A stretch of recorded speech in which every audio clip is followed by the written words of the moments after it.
భీష్ముడు ఎక్కడున్నాడో అక్కడికి వాళ్ళు వచ్చారు. అమ్మకి అన్నం మీరు పెట్టట్లేదు, అమ్మ అన్నం మీరు తింటున్నారు. అమ్మ ఉంటే కదా మీరున్నది.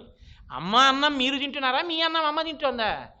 అమ్మ ఉండి అమ్మ నెత్తురు పాలగా మార్చి మీకు పట్టింది కాబట్టి, అమ్మ కడుపులో మిమ్మల్ని పెట్టుకుని పెంచింది కాబట్టి, తాను మృత్యు సదృశమైనటువంటి వేదన పొంది మృత్యువుకి దగ్గరికి వెళ్ళి మీకు జన్మనిచ్చింది కాబట్టి, తను ఉపవాసాలు చేసి మీకోసం మీ ఆరోగ్యం కోసం ప్రార్థన చేసింది కాబట్టి, మీకు దగ్గొస్తుందని వేడి చేసేవి తను తినడం మానేసింది కాబట్టి, మీకోసం పూజలు చేసింది కాబట్టి, మీకోసం పట్టు చీర కూడా కొనుక్కోకుండా రేపు పొద్దున్న మీ పెళ్ళికి కావాలని చిన్నం బంగారం అమ్మ కూడబెట్టింది కాబట్టి అమ్మ పూజనీయురాలైంది.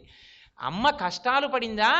అమ్మ ఇంత కష్టపడి పెంచి పెద్ద చేసి మీరు ఉద్యోగం చేసి నేను అమ్మకి అన్నం పెట్టానంట నిజమా? అమ్మ అన్నం మీరు తింటున్నారన్నది నిజమా? అమ్మ ఉంది కాబట్టి మీరు అన్నం తిన్నారు. ఫిక్స్డ్ డిపాజిట్ ఉంది కాబట్టి వడ్డీ వచ్చింది. అమ్మ ఉంది కాబట్టి అన్నం తింటున్నారు. అమ్మ అన్నం మీరు తింటున్నారు కానీ మీ అన్నం అమ్మ తింటలేదు.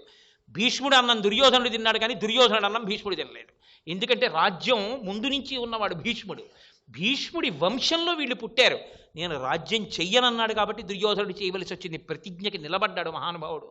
ధర్మాత్ముడై వంశం కూడా పోయి ఈయనే ఏలుకోవలసి వచ్చినా నాకు అక్కర్లేదు, నేను ఇచ్చిన మాటకు అలా ఉండిపోతానన్నాడు. ఆయన ధర్మాత్ముడు. అందుకే ఎటువైపు ఉండిపోనివ్వండి, ఆయనకు వచ్చిన నష్టం లేదు. ఒక ఆయన మహాత్మా గాంధీ గారు సారా కొట్టులోకి వెళ్ళి 100 రూపాయలకి చిల్లర పుచ్చుకున్నారు అనుకోండి. ఇప్పుడు మహాత్మా గాంధీ గారు పాడైపోయారని గుర్తా? మహాత్మా గాంధీ గారు 100 రూపాయల చిల్లర కోసం సారా కొట్టులోకి వెడితే మహాత్మా గాంధీ గారు ఏమో అపవిత్రుడైపోడు. సారా కొట్టు పవిత్రం అవుతుంది, గాంధీ గారు కాలు పెట్టారు కాబట్టి. అలా భీష్మాచార్యుల వారు దుర్యోధనుడి పక్షంలో ఉంటే భీష్మాచార్యుల వారు పాడైపోలేదు. ఆ పాటి భీష్మాచార్యుల వారు అక్కడ అన్నాళ్ళు ఉన్నారు కాబట్టి దుర్యోధనుడు అంత తెంపరితనంతో మీద పడిపోకుండా కొన్నాళ్ళైనా ఆగగలిగాడు. విభీషణుడు కూడా అంతే. జన్మతః తపస్సు చేసి బ్రహ్మగారిని అడిగాడు, నా ఊపిరి ఆగిపోయేంత వరకు నేను ధర్మమునే అనుసరించదనుగాక అన్నాడు. ఇంత ధర్మం అడిగావు కాబట్టి నువ్వు చిరంజీవి అవుతావు అన్నాడు. ధర్మం ఉంటే 10 కాలాలు ఉండాలని. కాబట్టి ఇప్పుడు విభీషణుడు ధర్మాత్ముడు. రావణాసురుడు పొమ్మంటే వెళ్ళిపోయాడంతే. నువ్వు ఉండద్దు ఇక్కడ అన్నాడు. దానికి ఉందన్నయ్య వెళ్ళిపోతానన్నాడు. అన్నయ్య వెళ్ళిపో అని అనకుండా అన్నయ్యని విడిచిపెట్టి అన్నయ్యని ప్రమాదంలోకి నెట్టేసి తాను బతుకుదామని విభీషణుడు వెళ్ళిపోలేదు. అన్నయ్య వెళ్ళిపోమన్నాడు, వెళ్ళిపోయాడు. విభీషణుడు ఉండిపోతే రావణాసురుడు చచ్చిపోడు. ధర్మాత్ముడు ఉన్నాడు. విభీషణుడి మాట రావణాసురుడు వినుంటే రావణుడు బతుకును. రావణుడి మాట విభీషణుడు వింటే విభీషణుడికి వచ్చిన నష్టమేం లేదు. తర్వాత పట్టాభిషేకం విభీషణుడికే అయింది. కాబట్టి ధర్మం ధర్మమే. రావణాసురుడి దగ్గర ఉండి విభీషణుడు అంత గొప్పవాడయ్యాడంటే సెల్ఫ్ రెస్ట్రైంట్. దుర్యోధనాదులు ఉన్నా విభీషణుడు అంత గొప్పవాడయ్యాడంటే సెల్ఫ్ రెస్ట్రైంట్. ఆయన ధర్మం ఆయన పాటించాడు, ఆయన ధర్మం ఆయన పాటించాడు. నా ఉపన్యాసం దేంతో మొదలైందో రామాయణ భారతాల్లో ప్రతిపాదింపబడింది కూడా అదే అయింది. కాబట్టి మనిషికి ఉండవలసింది క్లారిటీ ఇన్ థాట్. నేను మిమ్మల్ని కోరుకునేది ఏంటంటే, ఇవాళ సమాజంలో వెర్రిపోకడ మొదలైపోయింది. అందులో ప్రసంగాలు ఇవాళ చేసేటటువంటి రాజకీయ నాయకుల ప్రసంగాలు కేవలం ఎమోషన్ని రగులుగొలిపేవే. నేను ఈ మాట అన్నానని కాదు, మీరు బాగా ఆలోచించండి. పూర్వకాలంలో ఒకానొకప్పుడు జవహర్లాల్ నెహ్రూ గారు ప్రైమ్ మినిస్టర్గా ఉండగా Atal Bihari Vajpayee leader of opposition. Atal Bihari Vajpayee లేచి ప్రభుత్వ విధానాలను విమర్శ చేస్తూ మాట్లాడుతుంటే రూలింగ్ బెంచెస్ వాళ్ళు, కాంగ్రెస్ పార్టీ వాళ్ళు బల్లలు కొడుతున్నారు ఆప్ చేసేయమని. జవహర్లాల్ నెహ్రూ గారు అన్నాడు, అరే what an excellent criticism, here stop, why do you make sound, keep quiet అని. అది ఉండవలసిన లక్షణం. వ్యతిరేక పక్షంలోనే ఉండొచ్చు, కానీ వాజ్పేయి చేస్తున్నటువంటి ప్రసంగంలో ఉన్న విషయాన్ని అంత శ్రద్ధగా ప్రభుత్వాధినేతలు విన్నారు. వాళ్ళు అంత గొప్పగా వినగలిగేవారు, వాళ్ళు అంత గొప్పగా మాట్లాడగలిగేవారు. ఒక్క మాట మాట్లాడితే అంత అందంగా ఉండేవి. అందుకే ఆ మాటలకు అంత విలువ ఉండేది. ఎవరి వరకో ఎందుకండి, వాళ్ళ మాటలో చెప్పక్కర్లేదండి. నేను మీతో ఒక్క మాట చెప్తా. భారతదేశానికి స్వతంత్రం వచ్చేటప్పటికీ ఈ దేశంలో 1000కి పైగా స్వతంత్ర సంస్థానాలు ఉన్నాయి. వాళ్ళెవ్వరూ ఒప్పుకోలేకపోతే భారతదేశం పటం ఇవాళ మనం గీసిన పటం కాదు, వంకర టింకర ముగ్గులు చుక్కల ముగ్గు అవుతుంది. అన్ని స్వతంత్ర దేశాలు ఉన్నాయి. కానీ వేటి మీద యుద్ధం డిక్లేర్ చేయలేదు పటేల్ గారు. హోమ్ మినిస్టర్గా ప్రమాణ స్వీకారం చేయగానే అన్ని స్వతంత్ర సంస్థానాధీశుల్ని పిలిచి ఒక సమావేశం పెట్టి ఆయన 1 గంట సేపు అడ్రస్ చేశాడు. హైదరాబాద్ సంస్థానం లాంటి కొన్ని సంస్థానాలు తప్ప 1-2 తప్ప మిగిలిన సంస్థానాలన్నీ భారతదేశంలో తమ భూభాగాన్ని విలీనం చేశాయి. పెద్దలకి ఈ చరిత్ర సత్యం తెలుసు. ఒక్క ప్రసంగంతో సర్దార్ పటేల్ ఈ దేశంలో పెద్ద మిలిటరీ యాక్షన్ జరగవలసిన దాన్ని ఎవరు చేసి తనలోకి కలిపాడు. ఒక మాట మాట్లాడితే క్లారిటీ ఇన్ థాట్ అంటే ఎలా ఉండేదో తెలుసా అండి? When Sardar Patel was the union home minister of this country, Mahatma Gandhi was assassinated. Gandhi గారిని హత్య చేశారు. సర్దార్ పటేల్ గారు home minister. First phone Gandhi గారు చచ్చిపోగానే పటేల్ గారికి చేశారు. ఎందుకంటే హోమ్ మినిస్టర్ కాబట్టి దేశంలో లా అండ్ ఆర్డర్ ప్రాబ్లం ఉంటుందని. ఆయనకి ఫోన్ చేసి మహాత్మా వాజ్ అసెసినేటెడ్ అన్నారు. ప్యాట్ కేమ్ ది రిప్లై అంటారే, అలా పటేల్ గారు అడిగిన వెంటనే సమాధానం అంటే by Hindu or a Muslim అని అడిగాడు. అంటే హోమ్ మినిస్ట్రీ జీర్ణమైంది ఆయనలో. గాంధీ గారిని ఒక హిందూ హత్య చేసి ఉంటే దేశంలో ఉండే శాంతి భద్రతల పరిస్థితి వేరు. మహాత్మా గాంధీని ఒక మహమ్మదీయుడు హత్య చేసి ఉంటే దేశంలో ఉండే శాంతి భద్రతల పరిస్థితి వేరు.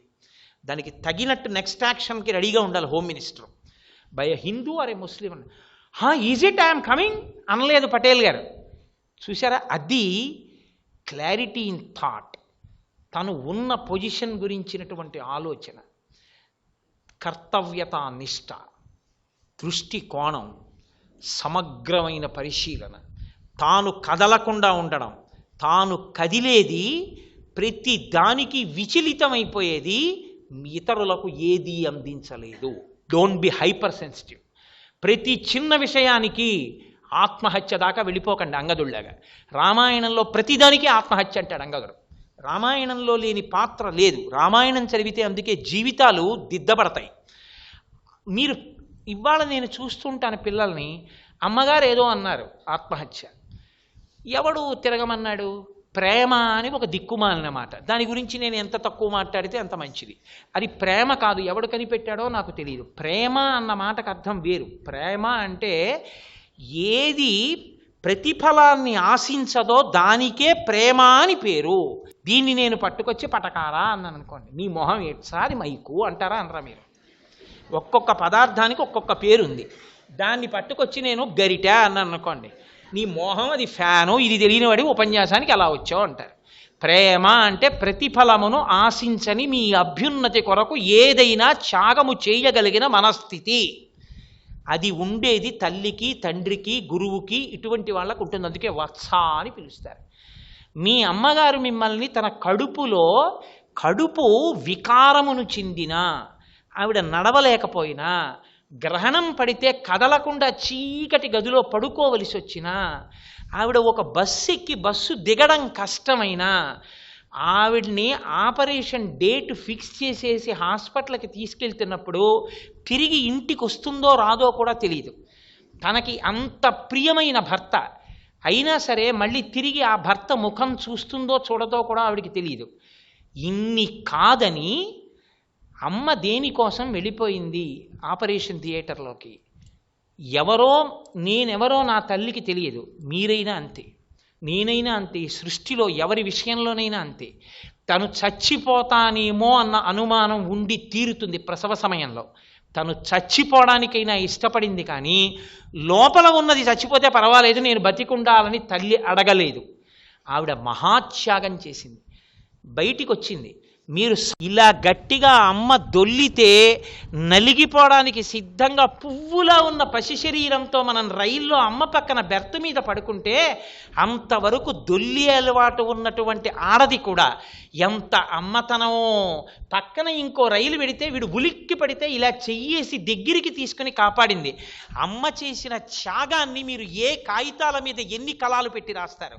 ఇన్ని చేసిన అమ్మ ఎప్పుడైనా మీ దగ్గర నుంచి ఇది కావాలని అమ్మ కోరుకుంటుందా? ఒకవేళ కోరుకుంటే మీరు ఎప్పుడైనా అమ్మకి థ్యాంక్స్ చెప్పగలరా మీ జన్మాంతరం మొత్తం మీద? వాకాటి పాండురంగారావు ఇదే అంటాడు, he who says thanks to his mother and wife is the biggest pool in the world అని రాశాడు.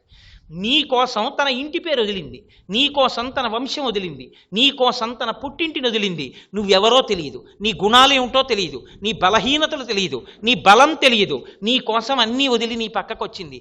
నీ కోసం బిడ్డల్ని కంది. ఆ బిడ్డలకి నీ ఇంటి పేరంటే ఊరుకుంది, నీ వంశంలో వాడంటే ఊరుకుంది. ఈ తాతగారి ఆస్తి వాడిది, ఆ తాతగారు అసలు తాతగారు కాదు, అమ్మమ్మ తాతగారు వాళ్ళు, ఈ తాతగారే అసలు వంశంలో వాడంటే ఊరుకుంది. ఇన్ని చేసిన భార్యకి థ్యాంక్స్ చెప్తావా, తల్లికి థ్యాంక్స్ చెప్తావా? ఇంత చేసిన తల్లి చచ్చిపోయే ముందు వాడు కోటీశ్వరుడై తల్లికి ఆఖరికి వైద్యం చేయించకపోయినా నా కళ్ళతో నేను చూశానండి. 2 సంఘటనలు, 3 సంఘటనలు, 10 సంఘటనలు, ఎన్ని చూశానో. ఇక్కడ ఉన్నారో లేదో, నాయుడు గారు వాళ్ళు నాతో వచ్చినప్పుడు ఉన్నారో లేరో నాకు తెలియదు, జ్ఞాపకంలో లేదు. నేను ఒక వృద్ధాశ్రమానికి వెళ్ళాను ఒకప్పుడు. వెడితే ఆ వృద్ధాశ్రమంలో వాళ్ళు మీ ప్రసంగాలు విన్నారని అందరినీ పరిచయం చేస్తున్నారు. వాళ్ళందరూ ఏదో నమస్కారం పెట్టి 2 పళ్ళు అవి ఇస్తున్నారు. నేనంటే ఆ పళ్ళ కోసం వెళ్ళలేదు, వాళ్ళు రాలేరని వాళ్ళని చూడడానికి నేనే వెళ్ళాను. ఒక ఆవిడ పెట్టి సర్దుకుని నేను వెళ్ళేటప్పటికే వీధిలో కూర్చుంది. నేను మళ్ళీ వృద్ధాశ్రమం అంతా చూసి వెనక్కి వచ్చేస్తున్నా, ఆవిడ వీధిలోనే ఉంది. మీరెవరమ్మా అన్నాను. అంటే నేను ఇన్నాళ్ళు వృద్ధాశ్రమంలో ఉండేదాన్నండి, మా అబ్బాయి వచ్చి నన్ను ఇవాళ తీసుకెళ్ళిపోతానన్నాడు ఇంటికి, అందుకని పెట్టి సర్దేసుకున్నానండి, నేను ఇవాళ వెళ్ళిపోతున్నానన్నారు. అమ్మ ధన్యురాలమ్మా, మీ అబ్బాయి మిమ్మల్ని తీసుకెళ్ళిపోతున్నాడు, చాలా సంతోషం అన్నాను నేను. మా అబ్బాయి చాలా మంచివాడండి అంది. ఓ చాలా సంతోషం తల్లి, అంతకన్నా కావలసిందే ఉంది అనుకుని ముందుకు వెళ్ళిపోయాను. ఆశ్రమ నిర్వాహకురాలు అన్నారు, ఈవిడికి 45 సంవత్సరాల వయస్సు వచ్చేంత వరకు పిల్లలు పుట్టలేదండి. ఈవిడ ఎక్కని గడప లేదు, ఈవిడ తొక్కని గుడి లేదు, ఈవిడ వెళ్ళని ఆశ్రమం లేదు, ఈవిడ చెయ్యని పూజ లేదు. ఆవిడ అన్ని కష్టాలు పడిన తర్వాత ఒకే ఒక్క కొడుకు పుట్టాడు. ఆ కొడుకు మంచి అధికారాన్ని పొందాడు, పెద్ద స్థితిలోకి వెళ్ళాడు. ఈవిడ భర్త గారు చనిపోయి 2 సంవత్సరాలైంది. ఆ కొడుక్కి ఈవిడ బరువు అయిపోయింది. ఈవిడ్ని పోషించడం వాడికి ఇష్టం లేదు. వాడు ముందు రోజే వచ్చి వృద్ధాశ్రమానికి డబ్బు కట్టి మా అమ్మగారి అంగీకారంతోనే నేను జాయిన్ చేస్తున్నాను, అందుకని రేపు మా అమ్మగారు ఇక్కడికి వచ్చి తన పేరు చెప్తారు, మీరు జాయిన్ చేసుకోండి, నేను రావడం కొంచెం ఆలస్యం అవుతుంది, నేను వేరే కారులో పంపిస్తాను మా అమ్మగారిని అని చెప్పి వాడు తానే తీసుకొచ్చి తల్లిని, అమ్మ ఇది మంచి గుడి, ఇక్కడ చాలామంది ఆడవాళ్ళు వాళ్ళు ఉంటారు, వాళ్ళందరికీ నువ్వు లోపలికి వెళ్ళి తాంబూలం ఇయ్యి నీ పేరు చెప్పి అందరికీ పళ్ళవి ఇస్తుండి నేను వస్తానని చెప్పి ఆ తల్లి ఎన్నడూ బయటికి వెళ్ళింది కాదు. ఆవిడ్ని ఇంకో ఊరు తీసుకొచ్చి, కాకినాడే, నేను ఆ పేరు దాచడం ఎందుకు, తీసుకొచ్చి ఆవిడ్ని జాయిన్ చేసేసి, అంటే బయట నుంచి వెళ్ళిపోతే ఈవిడొచ్చి తన పేరు చెప్పింది. అవునమ్మా మీ అబ్బాయి గారు చెప్పారు మాకు, రండి రండి అన్నారు. అంటే అందరికీ పళ్ళు ఇస్తానంది. జాయిన్ అవ్వగానే పళ్ళు ఇస్తోందని వాళ్ళు అనుకున్నారు. అందరికీ పళ్ళు ఇచ్చిన తర్వాత మీకు ఈ రూమ్ అలాట్ చేశామన్నారు. నాకు రూమ్ ఎందుకంది ఆవిడ, మీ అబ్బాయి మిమ్మల్ని జాయిన్ చేసేసాడు కదా అన్నారు. మీకు తెలుసా, టక్కన కింద పడిపోయారు ఆవిడ. ఆ తర్వాత ఆవిడకి పిచ్చి వచ్చేసింది. కాబట్టి అడుగుదామంటే ఆ కొడుకు ఎవరో తెలియదు. అడ్రస్ వెరిఫై చేస్తే వాడు తప్పు అడ్రస్ ఇచ్చేసాడు. ఆ పిచ్చి తల్లి ఇప్పటికీ ప్రతిరోజు వృద్ధాశ్రమంలో స్నానం చేసేసి పెట్టుకుని బయట కూర్చుంటుంది. రాత్రి ఏడుస్తూ పడుకుంటుంది మా అబ్బాయి రాలేదని. పక్క వాళ్ళు ఎవరైనా తెలియక ఏంటమ్మా అలా అంటావు, మీ అబ్బాయి ఏం రాలంటే వాళ్ళని కొడుతుంది కూడా ఆవిడ. అంత పిచ్చి ప్రేమ. నాకొక్క జవాబు చెప్పండి, వాడు ఎవడో నాకు తెలియదు ఇప్పటికీ. నిజంగా నా రక్తం ఎంత మరిగిపోతుందంటే ఆ సంఘటన తలుచుకుంటే, వాడు ఎంత ఐశ్వర్యవంతుడైనా కావచ్చు, వాడు ఎంత ఉద్యోగం అయినా చేయొచ్చు, వాడు ఏమి సాధించినట్టు జీవితంలో, ఏ ప్రతిఫలం అపేక్షించక తన కొడుకు వృద్ధాశ్రమంలో పెడతాడంటే పిచ్చెక్కిపోయింది తల్లికి. అలా ప్రతిఫలం అపేక్షించనటువంటి స్థితికి ప్రేమ అని పేరు. తండ్రిది ప్రేమ.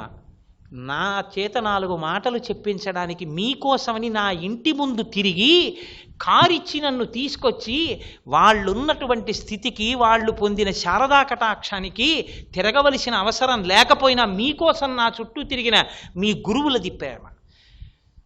ప్రతిఫలాపేక్షతో ఆమె అందం నాది కావాలని, కాకపోతే ఆ అందం మిగలకూడదని యాసిడ్ బాటిల్ పట్టుకు తిరగడం ప్రేమ ఎందుకు అవుతుంది నాకు చెప్పండి? ఇది ప్రేమ అని చెప్పి మీ దగ్గర మీ ఎమోషన్ని ఎక్స్ప్లాయిట్ చేయడానికి 50 రూపాయలు 60 రూపాయలు టిక్కెట్ల కోసం మిమ్మల్ని 10 మాటలు హాల్ చుట్టూ తిప్పుకుని కోట్లు సంపాదించుకోవడానికి చీప్ డైలాగ్ రాసిన రైటరు, అటువంటి పాత్ర వేసిన హీరో ఈ దేశానికి నాయకులు ఎలా అవుతారు నాకు చెప్పండి? క్లారిటీ ఇన్ థాట్ నేను అడిగింది. నేను మిమ్మల్ని బాగా ఆలోచించమని చెప్తున్నాను. నేను ఎవరిని ఉద్దేశించి మాట్లాడుతున్నానని మీరు అనుకోవద్దు, అది ఎవరైనా కావచ్చు. కానీ బాగా ఆలోచించండి. ఈ క్లారిటీ ఇన్ థాట్ అన్నది మనిషికి చాలా చాలా అవసరం. మీరు బాగా ఆలోచించండి. ఈ వయస్సులో మీకు కావలసింది ఒక్కటే, మీ తల్లిదండ్రులు మీ మీద పెట్టుకున్న ఆశలు నెరవేర్చండి. మీ ఉపాధ్యాయులు, మీ అధ్యాపకులు మీ మీద పెట్టుకున్న నమ్మకాన్ని వమ్ము చేయకండి. మీ క్యారెక్టర్ని క్యారెక్టర్గా మలుచుకోండి. మీరు బాగా విశ్వసించండి. ఇతరులు చెప్పిన మాట బాగా వినండి. ప్రిజుడీస్తో తొందరపడిపోయి ఎవరో ఏదో చెప్పారని తిరగబడి మాట్లాడడం అలవాటు చేసుకోకండి. ఎమోషన్ లేకుండా ప్రశాంతంగా ఆలోచించండి. ఒకవేళ మీరు ఖండించదలుచుకుంటే చక్కగా ప్రశాంత చిత్తంతో ఖండించండి. అలా కాదయ్యా దీంట్లో ఈ పాయింట్ ఉందని చెప్పండి. అవతల వాళ్ళు వినలేదనుకోండి, మీరు నవ్వేసి వెళ్ళిపోండి. అంతేకాని మీరు ఎమోషన్ ఫీల్ అయిపోకండి. మీరు చెప్పిన విషయాన్ని అవతల వాళ్ళు అంగీకరించలేకపోతే వాళ్ళు అంగీకరిస్తారు, ఒకనాడు బాగా ఆలోచిస్తారు. ఎందుకంటే నేను నమ్మిన దాంట్లో, నేను మాట్లాడిన దాంట్లో దోషం లేదని ముందు మీ మీద మీరు నమ్మకం పెంచుకోండి. మీరు ఒక మాట మాట్లాడే ముందు ధైర్యంగా మాట్లాడండి. ఎందుకంటే నేను సత్యం మాట్లాడుతున్నానన్న నమ్మకాన్ని పెంచుకోండి. ఏది పడితే అది మాట్లాడకండి. ఒక మాట మాట్లాడితే మాట అగ్నిహోత్రం అని తెలుసుకోండి. ఇటువంటి క్యారెక్టర్ బిల్డింగ్ మీకు అలవాటైతే, ఇటువంటి కాండక్ట్ మీకు అలవాటైతే, ఆ కాండక్టు, ఆ క్యారెక్టరే ఎడ్యుకేషన్ యొక్క రిజల్ట్. పోతన గారు జ్ఞాన కలునిలోని శారదయువోలే అంటారు. జ్ఞాన కలుడు అంటే పావు పడగ మీద మణి ఉంటే ఎవరికి ఉపయోగం అవుతుంది? చూడడానికి ఎంత మెరిసిపోతున్న చుక్కల చర్మంతో ఉంటే మాత్రం పెద్ద పులి దగ్గరికి వెళ్ళి ముట్టుకుని కౌగిలించుకోవడానికే పనికొస్తుంది. జలపాతం ఎంత పవిత్రమైతే మాత్రం తలదాని కింద పెట్టి స్నానం చేయడానికి పనికొస్తుంది. పనికి రావడానికి ఉపయోగపడిందేదో దానికి సౌందర్యం అని పేరు. సౌందర్యం మిమ్మల్ని పాడు చేసేది కాకూడదు, సౌందర్యం మిమ్మల్ని పెంచేది కావాలి.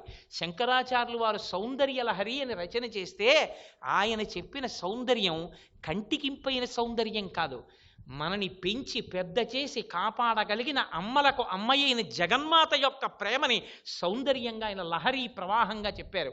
సౌందర్యం అన్న మాట ఏమిటో తెలుసుకోండి. అందం అంటే ఏమిటో అర్థం చేసుకోండి. ప్రేమ అన్న మాటకి అర్థం తెలుసుకోండి.